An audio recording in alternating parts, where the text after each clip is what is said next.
Thugs don't know the man. They are bullying is a tough champion boxer. Martin Smith had always preferred the shadows. At 17, he possessed the kind of unassuming presence that made teachers forget his name and classmates look right through him. Standing barely 5'7", with a lean frame hidden beneath oversized hoodies, wire-rimmed glasses perched on his nose, and dark hair falling across his eyes, he seemed designed to blend into the background. When his family moved to Riverside High mid-semester, Martin hoped to maintain that invisibility until graduation.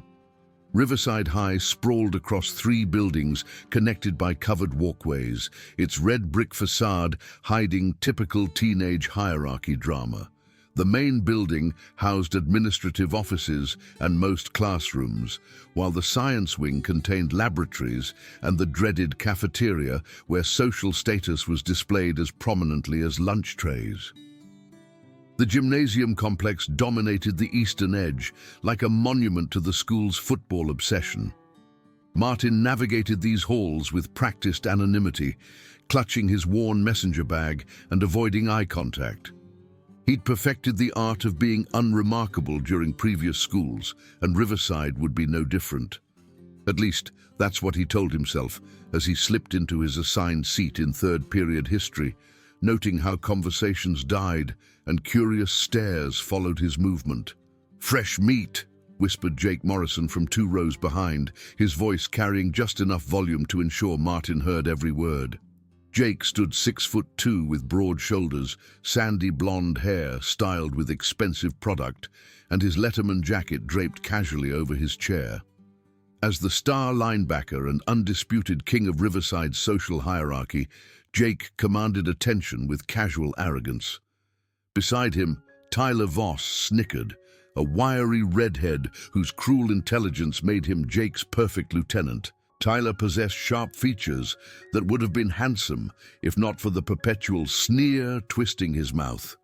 He specialized in psychological warfare, finding weaknesses and exploiting them with surgical precision. The third member of their trio, Brandon Cross, completed the toxic triangle. Stocky and aggressive, with close-cropped dark hair and scarred fists, Brandon served as their enforcer. While Jake provided charisma and Tyler the cunning, Brandon delivered violence when subtlety failed.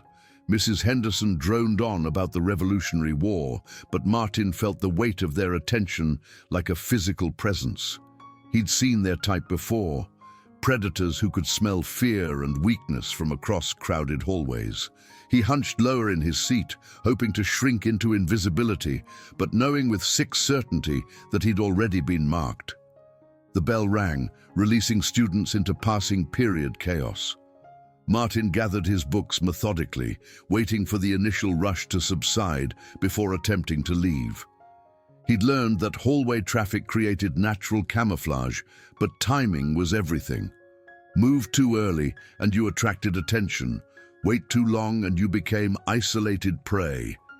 "Hey, 4 eyes!" Tyler's voice cut through the noise as Martin stepped into the main hallway. "Yeah, you transfer boy. Where you think you're going?" Martin kept walking, pretending not to hear. The cardinal rule of surviving high school predators was never show fear, never run, but never engage unless absolutely necessary. Unfortunately, Jake Morrison had other plans. The linebacker's hand slammed into Martin's shoulder, spinning him around and sending his books scattering across the polished floor. Students flowed around them like water around rocks, most averting their eyes, while others slowed to watch the coming entertainment. "My friend asked you a question," Jake said, his practiced smile failing to hide the malice in his pale blue eyes. "Didn't they teach you manners at your old school?" Martin knelt to gather his scattered belongings, muscles tense beneath his baggy clothes. His hands, hidden from view as he reached for textbooks, were not the soft hands of a typical teenager. Calloused and scarred from years of training, they could deliver devastating force with clinical precision. But revealing that strength would only create bigger problems, and Martin had learned the value of patience the hard way. "Sorry." he mumbled, shoving books into his bag without meeting their eyes. Didn't hear you. Brandon laughed, a harsh sound that attracted more spectators. Deaf and dumb. Perfect combination. Give him a break, guys. The voice belonged to Sarah Martinez, a petite brunette with kind eyes and more courage than common sense. She pushed through the growing crowd, her expression determined despite being a fraction of their size. He's new. He doesn't know anyone yet. Tyler's smile turned predatory. Look, everyone. Four Eyes has a girlfriend already. Isn't that sweet? Leave her alone, Martin said quietly, finally looking up. His dark eyes held depth that would have warned a more observant person, but high school bullies rarely looked beyond surface appearances. Oh, he speaks, Jake clapped mockingly. And he's got a hero complex too. This keeps getting better. The warning bell chimed, signaling 1 minute until next period. The crowd began to disperse, but not before Jake leaned close enough for Martin to smell his expensive cologne mixed with the metallic scent of cruelty. This isn't over, transfer boy. Not even close. Martin watched them swagger away, Tyler's laughter echoing off the lockers. Sarah touched his arm gently, her face creased with concern. They're jerks, she said softly. Don't let them get to you. Thanks for trying to help, Martin replied, shouldering his bag. But you shouldn't get involved. It'll only make things worse. She studied his face with surprising intensity. There's something different about you, isn't there? You're not afraid of them. Martin turned away without answering, but Sarah was more perceptive than he'd given her credit for. Fear wasn't his problem. Control was. Behind his mild exterior lay years of training in disciplines that could end fights before they truly began. His father, a former Special Forces operator turned private security consultant, had insisted on comprehensive combat training from age 8. Boxing, Muay Thai, Brazilian Jiu-Jitsu and traditional martial arts had shaped Martin into a weapon disguised as an ordinary teenager. But weapons had a way of attracting attention, and attention led to questions Martin couldn't answer. Better to endure harassment than explain why a 17-year-old could disable armed adults with his bare hands. The pattern established itself over the following weeks. Jake's crew made Martin's life a carefully orchestrated hell, their campaign escalating with each passing day. They tripped him in hallways, knocked books from his hands, and subjected him to constant verbal abuse. Tyler specialized in psychological torture, somehow discovering that Martin's family had moved frequently, a detail he twisted into speculation about criminal backgrounds and witness protection. In the cafeteria, they'd positioned themselves to intercept Martin during lunch, forcing him to choose between confrontation and eating in the bathroom. He chose the bathroom, consuming granola bars while locked in a stall and listening to other students who'd made similar choices. The hierarchy of fear extended further than he'd initially realized. The gymnasium became a particular nightmare. Coach Williams, a former college football player who viewed discipline as character building, seemed oblivious to the systematic harassment occurring under his watch. During mandatory fitness tests, Brandon would accidentally slam into Martin during wind sprints. In the weight room, Jake would load plates onto barbells far beyond Martin's apparent capacity, then mock his supposed weakness when he declined to attempt the lift. If they'd known that Martin regularly bench-pressed twice his body weight in his family's home gym, their tactics might have been different. If they'd seen the heavy bag in his basement, worn smooth from thousands of devastating combinations, they might have reconsidered their target selection. But Martin maintained his facade with disciplined precision, even as his patience wore thinner each day. The breaking point arrived on a Friday afternoon in late October. Martin had just finished chemistry lab when Tyler appeared in the doorway, blocking his exit with theatrical casualness. "Lab partner quit on you again?" Tyler asked with mock sympathy. "Weird how that keeps happening." It was true.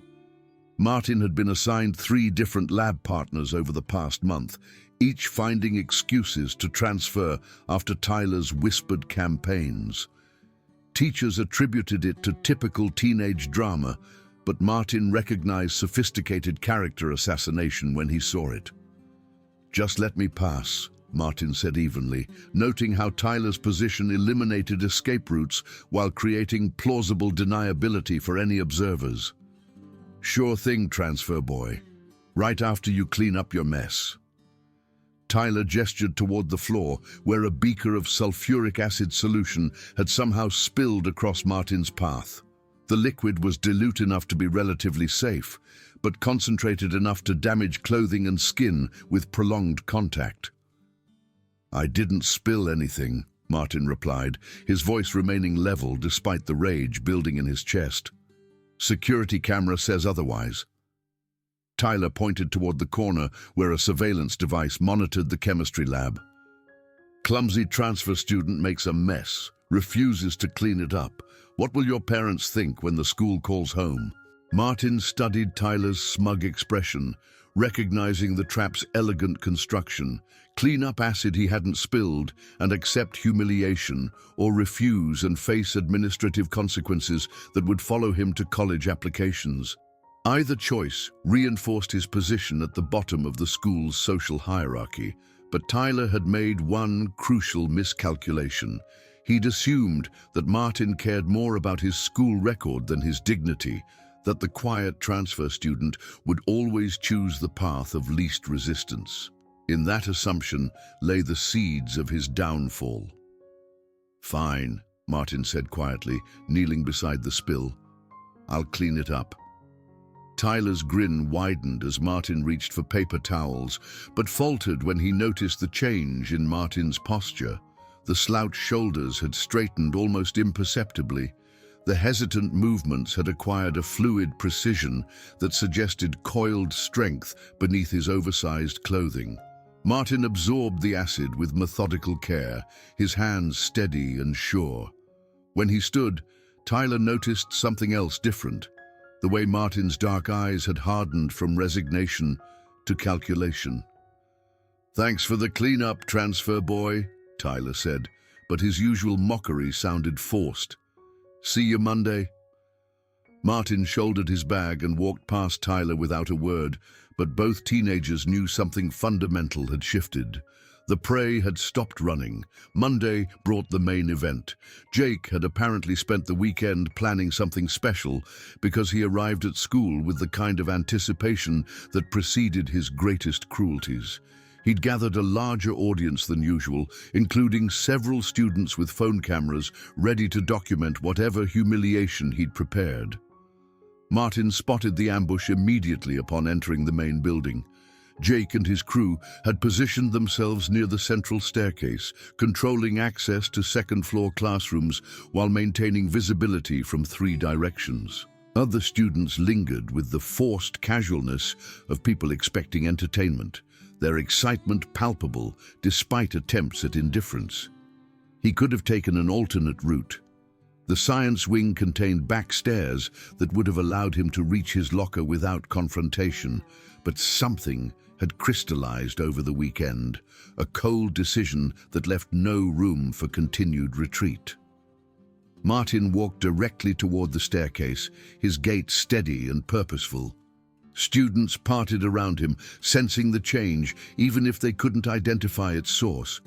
Jake noticed it too, his confident smile wavering as Martin approached without the usual hesitation. "Well, well," Jake announced loudly, playing to his audience. "Look who finally grew a spine. Too bad it won't help you grow anything else." Brandon stepped forward, cracking his knuckles with practiced menace. "Maybe we should test just how tough he really is." Tyler moved to flank Martin from the left, completing their formation with choreographed precision. They'd done this before, Martin realized, probably dozens of times with other victims. The thought of previous students suffering similar treatment only hardened his resolve. "Here's what's going to happen, transfer boy," Jake continued, his voice carrying clearly through the suddenly quiet hallway. "You're going to get on your knees and apologize for wasting our time all semester. Then you're going to crawl up those stairs like the worm you are." The demand sent murmurs through the watching crowd. Even by Riverside High standards, it represented an extreme escalation. Several students shifted uncomfortably, their entertainment turning sour as they recognized the line Jake was crossing. Martin stopped 3 feet from Jake, close enough to see the linebacker's pale eyes and smell his morning energy drink. When he spoke, his voice carried a quiet certainty that silenced the hallway completely. "No." The single word hung in the air like a challenge. Jake's face flushed red as he processed the unprecedented defiance. "What did you say to me?" "I said no." Martin's tone remained conversational, but something in his stance had shifted. His weight had settled onto the balls of his feet, his hands had relaxed at his sides, and his breathing had acquired the steady rhythm his father had drilled into him during thousands of training sessions. Jake's composure cracked completely. "You little freak. Do you have any idea who you're talking to?" He stepped forward aggressively, intending to use his size advantage to force Martin's submission. But as his hand reached for Martin's shoulder, the same grip he'd used dozens of times before, everything changed. Martin moved with liquid precision, his left hand intercepting Jake's wrist, while his right palm struck the linebacker's solar plexus with devastating accuracy. The technique required perfect timing and placement, delivering maximum impact while appearing almost gentle to observers. Jake doubled over, gasping for air that his stunned diaphragm couldn't process. Before he could recover, Martin had stepped behind him and applied a blood choke that his Brazilian jiu-jitsu instructor would have applauded for its technical perfection. "Sleep," Martin whispered as Jake's legs buckled. The entire sequence had taken perhaps 3 seconds.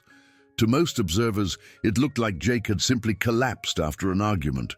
Only those with trained eyes would have recognized the clinical efficiency of Martin's techniques. Brandon recovered first, his shock giving way to the kind of rage that had earned him his reputation as Riverside's most feared enforcer. He charged forward with a wild haymaker that would have devastated most opponents. Martin slipped the punch with minimal movement, his years of boxing training allowing him to read Brandon's telegraph from across the hallway.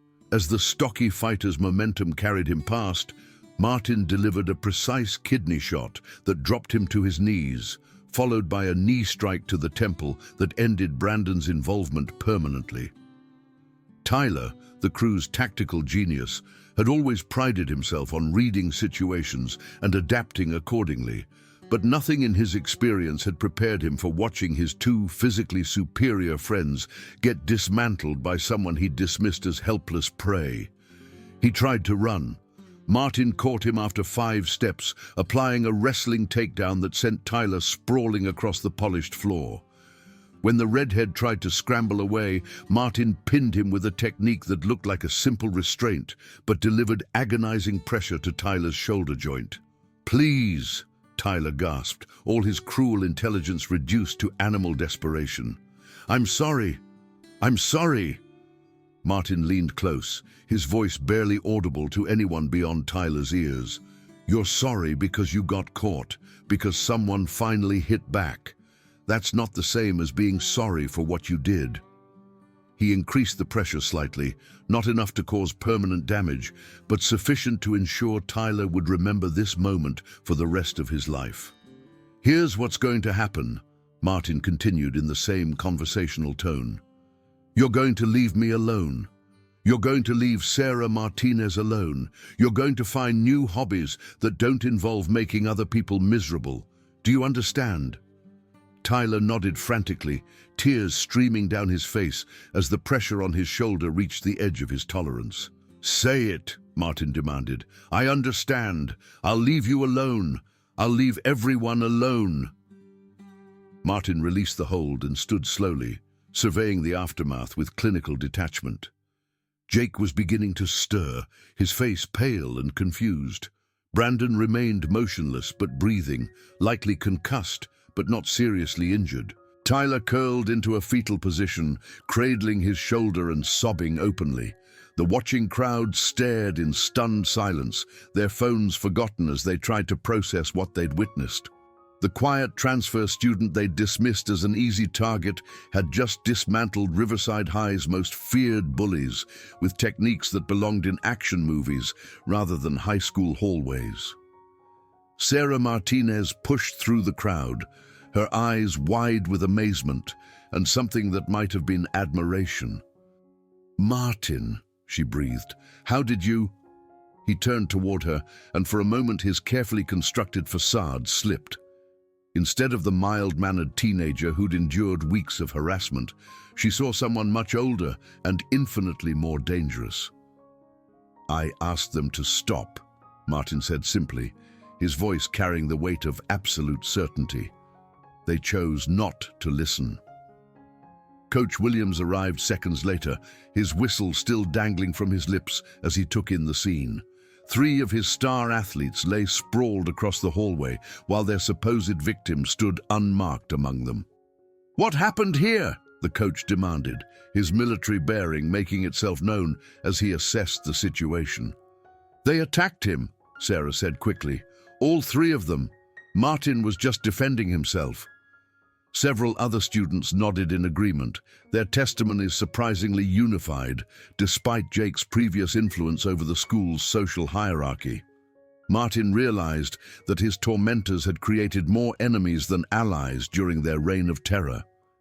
Jake struggled to his feet, his face a mixture of humiliation and rage.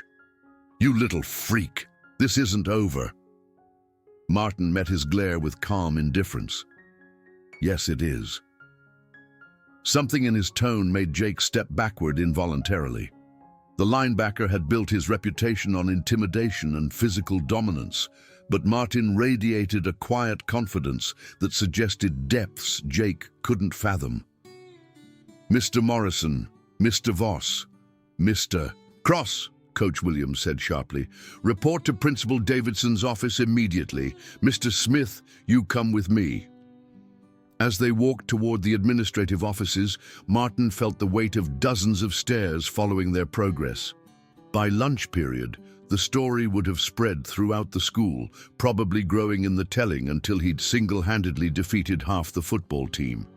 Principal Davidson proved more reasonable than Martin had expected. After reviewing security footage and interviewing witnesses, she suspended Jake, Tyler, and Brandon for 2 weeks, while placing Martin on administrative leave, pending a complete investigation. "The evidence clearly shows you acted in self-defense," she explained, her expression thoughtful as she studied Martin's file. "But the efficiency of your response raises questions about proportionality." "They'll recover completely," Martin replied with certainty that made her eyebrows rise. "How can you be so sure?" "Because I was careful not to cause permanent damage." The admission hung between them like a confession. Principal Davidson had dealt with plenty of teenage violence during her career, but nothing quite like this. Most fights were chaotic affairs driven by emotion and inexperience. Martin had demonstrated the kind of calculated restraint that suggested professional training. The investigation concluded within a week. Security footage confirmed that Jake's crew had initiated the confrontation. Witness statements supported Martin's claim of self-defense, and medical reports showed his restraint in dealing with potentially lethal techniques. Jake, Tyler, and Brandon returned to school 2 weeks later as different people. The easy arrogance that had defined their personalities had been replaced by careful watchfulness, especially when Martin appeared in their vicinity. They no longer made eye contact with their former victim, and their campaign of harassment had ended as abruptly as a switched-off light. The shift in Riverside High's social dynamics proved more dramatic than Martin had anticipated. Students who'd previously avoided him out of fear now approached with cautious respect. Sarah Martinez became a regular lunch companion, their friendship deepening as she proved to be more perceptive and courageous than most of her peers. Martin maintained his quiet presence, but no longer tried to hide his strength. When underclassmen faced harassment, they sought his intervention with confidence that help would arrive swiftly and decisively. He never needed to fight again. His reputation proved sufficient deterrent for most potential troublemakers. On graduation day, as Martin prepared to leave Riverside High forever, Sarah approached him with a question that had apparently troubled her for months. "Do you regret it?" she asked. "Waiting so long before fighting back?" Martin considered the question seriously, weighing the weeks of humiliation against the lessons they'd taught him about patience, strategy, and the proper application of force. "No," he said finally. "They needed to become the villains of their own story before I could be the solution to it. If I'd acted earlier, I would have been just another violent student. By waiting, I became something else entirely." Sarah smiled, understanding dawning in her dark eyes. "You became hope." As Martin walked across the stage to receive his diploma, he reflected on the strange journey that had brought him to this moment. The quiet transfer student who'd arrived 8 months earlier no longer existed, replaced by someone more confident and complete. He'd learned that strength without restraint was meaningless, that true power lay in choosing when and how to act, rather than simply possessing the ability to do so. Martin Smith had arrived at Riverside High as a target, endured months of systematic harassment, and left as a legend. But perhaps more importantly, he'd proven that victims could become victors without sacrificing their souls, that strength tempered by wisdom could transform even the cruelest situations into opportunities for justice. In the end, that might have been the most valuable lesson of all.